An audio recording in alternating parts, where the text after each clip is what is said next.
right on by. Me and you standing here doing this.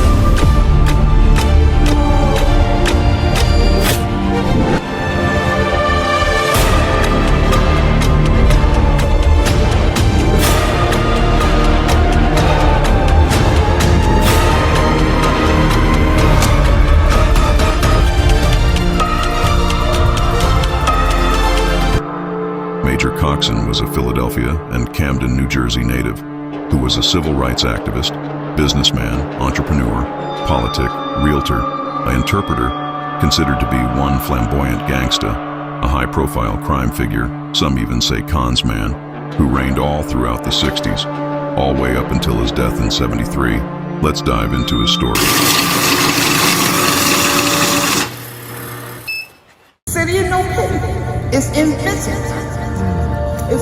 His early start shows his 17 arrests for thefts, number running, frauds, laundering money, even did time in federal prison, and yet no crimes of violence. He was a public figure of the Philadelphia social night scene, where he was involved in bars and nightclubs, popular with politicians, sports stars, and gangland figures of all stripes. He was described as having a wide, toothy smile, and the mention of his name often drew chuckles from those who knew him. Over there and get it, bring it over here to us. Mr. Coxson started and operated shoe shine stands and car washes. The profits went into used car lots, car agency, car leasing business, and other enterprises. He opened a splashy restaurant in Cherry Hill, called the Rolls-Royce Supper Club, later changed to Latin Casino, with activists Stanley Branch and Jeremiah Shabazz. Among his friends and patrons were Angelo Bruno, mafia chief in Philadelphia and in southern New Jersey. City of no pity. It's invisible. Coxson had connections with all the major crime figures. Bruno was a link. That connected him to Nicky Scarfo, and eventually the Don himself, no other than Carlo Gambino. Coxson was a significant piece to the Italian mob, because he was the mediator between blacks and Italians, being as though the two were entwined in crossing paths in the illicit drug trade, and number running too. Everybody wanted a piece of it.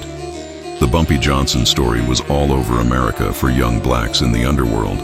It's gonna always be this way. Over there and get it, bring it over here to us. Camden, Philadelphia area has replaced New York as the In the midst of the disputes and controversy over territorial issues that were over control and power, the blacks was always under the Italians, but they got smarter over time, and a guy named Frank Matthews arose. He was a guy who revolutionized black drug dealing, unlike ever before, and he made a fortune from it, one, if not the only, black men with a direct connection to the French connection, and the grips of the Italians' hierarchy start to loose its hold.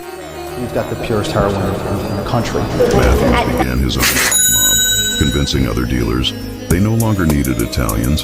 He had better product, with cheaper prices. The blacks instantly cut the Italians and would rather go to Frank. The Italians lost all their main customers, and Coxson wasn't returning the calls. He became hard to reach. He was the gateway to black drug trade. So Bruno put a lookout on him and found out Coxson was dealing with a guy named Frank, who was the black Julius Caesar, they say.